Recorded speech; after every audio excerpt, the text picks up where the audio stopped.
Olá, sejam bem-vindos. Hoje nós vamos falar um pouquinho, gente, nessa aula de hoje, sobre as características do comércio varejista no Brasil. Importante que a gente, como profissional, conheça um pouquinho dessa história para saber o quanto isso evoluiu e o quanto isso exigiu de mudança no comportamento de todos que atuam no comércio varejista brasileiro. Ok? Bom, gente, para a gente ser bem objetivo e não ir muito, voltar muito no tempo, eu quero falar de uma década que foi fundamental na mudança do comportamento de comércio no Brasil, que foi a década em que iniciou a chegada justamente do processo de globalização com mais intensidade no Brasil e quase todo o planeta, certo? Então, na década de 90, que é essa década específica que eu estou falando, até a primeira metade dessa década, o comércio ele tinha uma característica diferenciada, certo? Ele apresentava pequenas características que não diferenciava muito daquele comércio que ainda carecia de uma grande mudança, certo? O capital, em sua grande parte, no comércio, era um capital nacional, certo? Em segundo momento, a concorrência era era pequena e muito limitada a local. Concorrência local, regional, sem muita extensão territorial, certo? Todas as cadeias de comércio, de supermercado, essas coisas, atuavam muito mais nesse âmbito local do que nacional, certo? Quando muito, algumas eram regionais e muito poucas mesmo eram de âmbito nacional, certo? O modelo de gestão era quase todo familiar, certo? Era o pai, o filho, né, que tomavam conta da empresa. Era uma gestão mais complexa por ser familiar, certo? O grau de profissionalização era mais baixo ainda. A profissionalização era realmente muito mais carente do que temos hoje. Nós já temos carência hoje, mas naquela época era ainda maior, certo? Então, essa é a primeira década de 90, onde os primeiros sinais de mudança começaram a acontecer, mas somente na segunda parte em diante, que a coisa começou a tomar uma forma mais agressiva de mudança. Aí na segunda metade começou um grande processo de mudança, né? Aí com a chegada do processo de globalização, com a reestruturação produtiva, certo? Porque a globalização trouxe isso. O que trouxe isso? Trouxe a instalação de novas indústrias aqui no Brasil, indústrias multinacionais que vieram de fora do país. Isso obrigou não só as nossas empresas, certo, a se reestruturarem na questão da produtividade, porque vieram para cá modelos que não eram nossos. Nossos modelos eram mais atrasados. Assim, até voltando um pouquinho no tempo, começo da década de 90, começou a haver uma grande transformação aonde? Numa indústria interessante, na indústria que é também um carro-chefe, a indústria automobilística. Nossos carros, até essa abertura econômica, que foi feita no final dos anos 80, até essa abertura econômica, nossos carros eram realmente carros muito carentes de tecnologia. Ele tinha muito pouca tecnologia embarcada. Eram carros ainda carburados, com sistema de freio precário, segurança nem se fala, entendeu? Com a chegada dos carros importados, de países desenvolvidos, obrigou a nossa própria indústria automobilística a começar a passar por transformações essas que até hoje acontecem, certo? Para acompanhar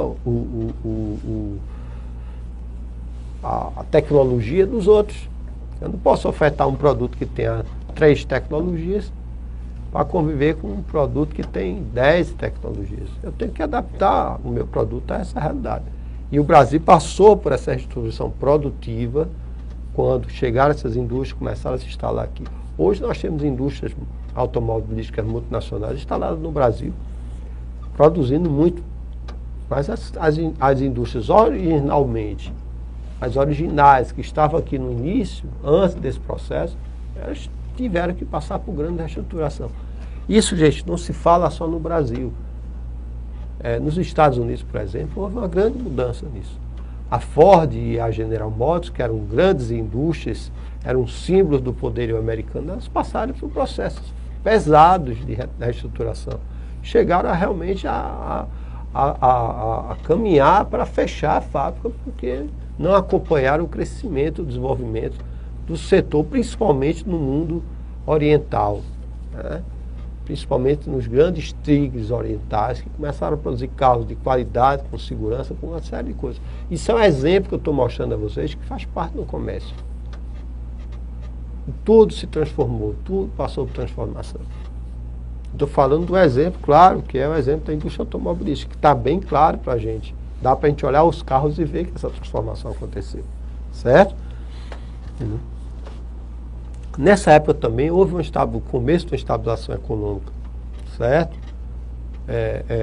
Com aquela história do Plano Real, que a gente já conhece na história do Brasil. Certo? E com o início do controle da inflação. Certo? O Brasil começou a balançar para ter essa reestruturação econômica, mas isso só veio mesmo configurar-se a metade, já no final da década de 90, começo da década seguinte, foi que a coisa começou a tomar uma consistência maior. Nesse período, o comércio começou a sofrer transformações com a chegada da globalização, certo? Uma abertura comercial e financeira, que o Brasil abriu suas portas para grandes negócios com países estrangeiros, e começou a trazer para aqui capital multinacional, certo? Aí veio essa chegada, começou a chegar essa abertura comercial e financeira, promoveu a chegada do capital estrangeiro, certo? Isso exigiu o quê? Que os modelos de comercialização que havia antes e a grande chegada do produto, onde antes o mercado era verticalizado, tinha os grandes e os pequenos, certo? Ele começou a ficar horizontalizado. Todo mundo passou a vender tudo. No comércio, isso foi bem claro.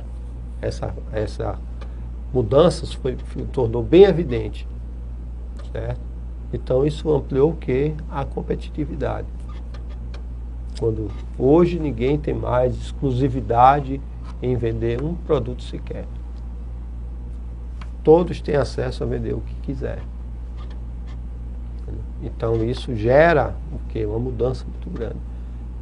Quem antes tinha uma loja numa rua que não tinha nenhum concorrente, olha hoje para a rua tem 3, 4 concorrentes.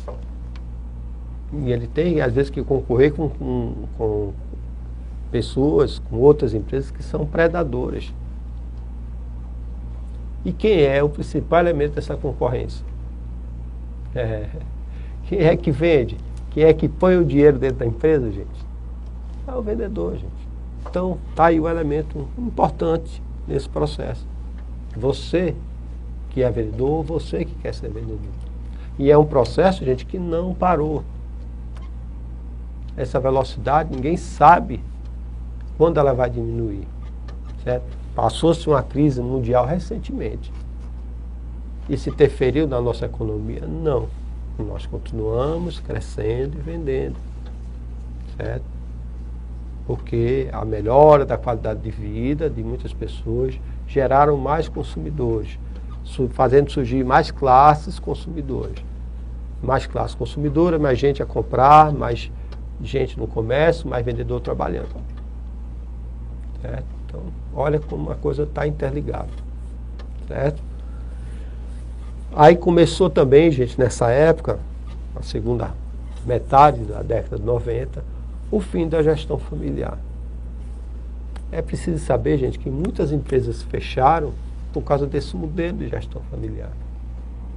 Certo? E outras que não fecharam se adaptaram a esse novo modelo e abriram suas portas a executivos de gerenciamento, executivos financeiros, para que a empresa sobrevivesse. Certo? E essa gestão familiar mudou muito, ainda existe, mas mudou muito. Ela foi substituída por uma gestão profissional. Foi aí que iniciou-se o modelo da gestão profissional. E ou a gente se adaptava, ou a gente afundava. Esse trem, que a gente chama o trem da globalização, o trem do desenvolvimento, ele é muito veloz. Se a gente não se preparar para pegar ele, a gente perde ele e não sabe quanto tempo ele vai passar de novo. E nós conseguimos pegar. Por isso o Brasil tornou-se um país respeitado, um país economicamente que caminha para uma estabilidade, certo? Apesar das questões que a gente vê claramente aí, que não precisa nem falar aqui, mas apesar disso, o comércio continua com sua pujança, com sua criatividade, com sua inovação, ocupando espaço e desenvolvendo toda essa linha de produção que é a roda que mexe a economia, como eu já falei para vocês. Certo? Ok? Então, no início da gestão profissional, não é só da gestão, é início do profissionalismo. Certo? Começou a mudar muito a exigência. Até aqui o vendedor era um elemento bem menos importante, embora fosse importante, mas ele era um tirador de pedido. Porque não havia uma demanda maior de produtos no mercado. Uma oferta maior, aliás, de produtos. Então, os consumidores tinham pouca opção e tudo. Então, já não tinham muito. Nessa época também, gente, iniciou-se um processo em que se implantou o Código de Defesa do Consumidor, que também mudou muito a visão do consumidor com relação ao consumo, à compra de produtos, certo? Tornou o consumo mais consciente. Vou dar só um exemplo disso. Antigamente no supermercado, as pessoas pegavam os produtos, botavam nos carrinhos simplesmente, sem se preocupar com nada, principalmente com uma coisa chamada prazo de validade. Hoje é tudo obrigatório, hoje as pessoas olham e não compram mais. É uma mudança comportamental muito significativa, embora pareça insignificante, mas é muito significativa.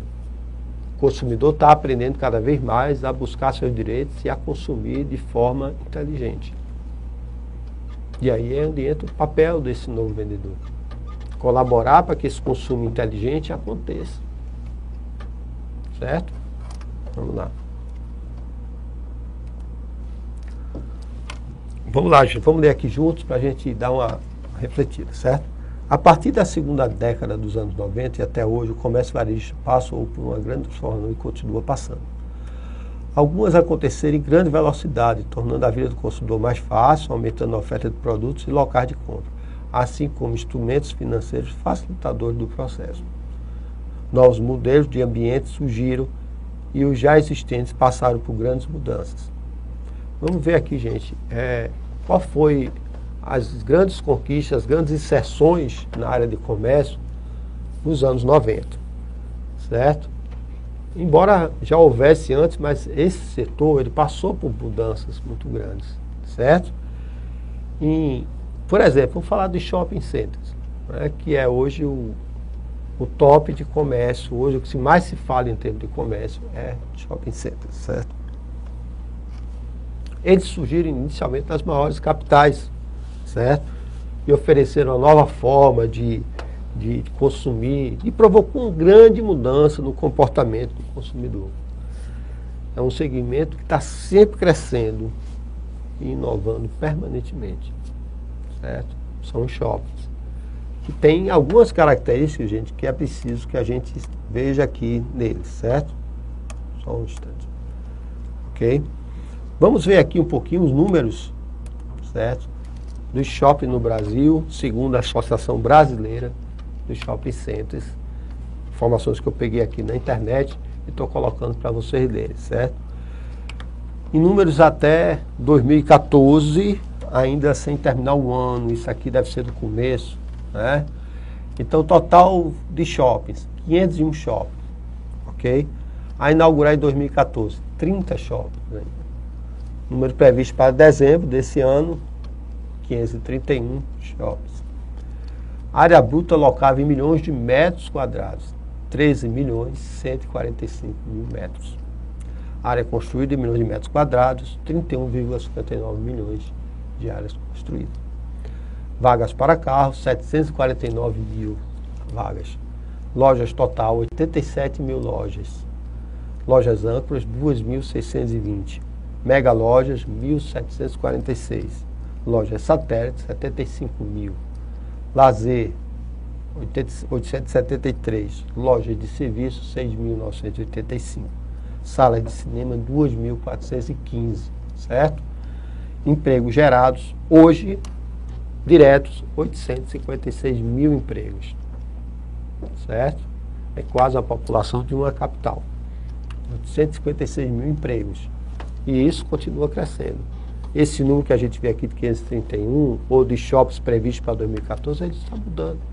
Só na cidade em que eu resido atualmente, que eu saiba, foram inaugurados 4 shoppings e tem mais 2 para serem inaugurados e mais 2 em construção. Assim, ó, do dia para a noite. Isso é emprego, gente. Isso é mercado para você. Certo? Ok? Esses são os números que eu gostaria de passar para vocês. Vamos adiante aqui um pouquinho. Certo? Surgiu sempre com uma opção de entretenimento. Certo? Até hoje nas cidades do interior. Nas cidades pequenas e até de médio e grande porte surgiram isso. Certo? Por quê? Quais são os aspectos interessantes no shopping? Concentração de número de serviços no mesmo local, como cinema, restaurante, além do comércio. Segurança e conforto, facilidade de acesso. Isso é o básico. Né? Eles estandem em grande velocidade para a cidade de médio porte no interior. Certo? No Brasil inteiro. Isso é uma mudança muito grande. Antes desse período aí, nós tínhamos muito poucos shoppings. Algumas pequenas redes, nas capitais, eram shoppings grandes, mas eram poucos. Hoje você tem uma infinidade, uma quantidade de shoppings. Se você for contar, em cada cidade tem uma quantidade enorme de shoppings que são palácios de consumo. Certo? Ok? Vamos lá. As lojas de departamentos. Certo? Aquelas lojas grandes. Também passou por grandes dificuldades e transformações. A partir dos anos 90, muitas empresas não conseguiram adaptar-se a essa nova realidade e terminaram por fechar suas portas. Exemplo aqui bem grande. A Mesbla, não sei se vocês chegaram a alcançar, uma rede de lojas que tinha no Brasil inteiro. E o Mapping, que é uma rede de lojas muito conhecida de São Paulo, são só dois pequenos exemplos de empresas que não se adaptaram a essa nova realidade. Certo? As sobreviventes se adaptaram ao novo modelo de gestão, onde o empreendedorismo e a inovação são fundamentais para a conquista da competitividade. Essa realidade exigiu que as empresas investam em mudanças comportamentais e a exigir de seus colaboradores um maior nível de participação e responsabilidade nos resultados finais. Aqui estamos nós, certo? A realidade que exigiu que as empresas investam em mudanças comportamentais e exigirem dos seus colaboradores um maior nível de participação e responsabilidade nos resultados finais. O nosso papel, o papel do profissional de vendas mudou muito, certo? Entendeu que cada vez, quanto melhor capacitado, quanto mais conscientizado o papel dele, melhor para a empresa, melhor para o funcionário. Antigamente a coisa era hierárquica, era rígida. Hoje é uma coisa de que existe uma participação comum de todos. A empresa espera que você contribua calorosamente para atingir as metas que ela espera. Ok? Vamos lá, gente.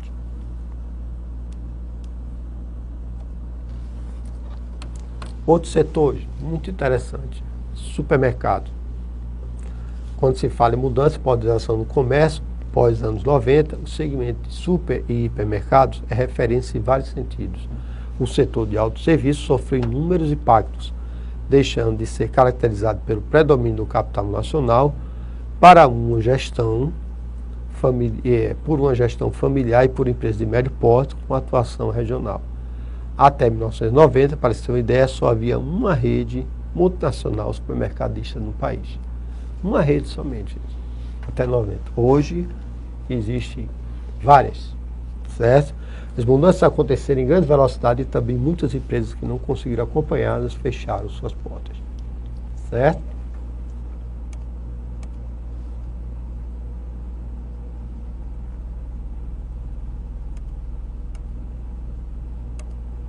Vamos lá. Então, gente, esses 3 setores, eu passo rapidamente, são setores interessantes, são setores importantes no setor varejista. No Brasil, os shoppings passaram por, as lojas de departamentos passaram por mudanças e também o supermercado. Eles ampliaram sua forma de aprender. Eu me lembro que havia pequenas redes de supermercado que hoje se transformaram em gigantes, foram incorporadas por grupos multinacionais que constroem uma rede muito maior de lojas. Né? Então, o que eu queria que a gente entendesse nessa aula, assim, que a década de 90 foi um grande divisor de águas para a iniciação de um ciclo de mudanças que levaram as empresas e os trabalhadores a um grande processo de transformações, na busca de um novo layout, tanto para as lojas como para o comportamento profissional. Foi o período em que o processo de globalização começou a chegar no Brasil com grande força, e ele é o responsável por essas mudanças. Em grande parte, ele é o responsável. Todo esse processo atinge e vai continuar atingindo o comportamento de todos os profissionais, exigindo uma nova visão sobre o papel de cada um nesse contexto. Certo? O comércio precisa se profissionalizar. E é isso que nós estamos fazendo aqui, criando uma realidade de profissionalização muito maior para vocês. Certo? Ao término desse curso, vocês vão perceber claramente o que eu estou dizendo para vocês. Essas informações que eu estou dando para vocês é para que vocês percebam aonde vocês estão inseridos e que essas transformações ainda não terminaram e que se você for inserido ou está inserido nesse contexto do mercado varejista, pode ter certeza que você vai ter que acompanhar essas mudanças também. Vai ter que acompanhar essas transformações de uma forma ou de outra.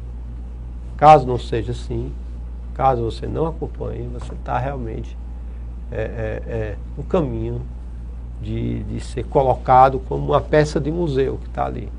Um funcionário modelo antigo que não se adaptou à realidade da globalização. Certo? Então, tudo isso é mudança, gente. E nós estamos inseridos nesse contexto.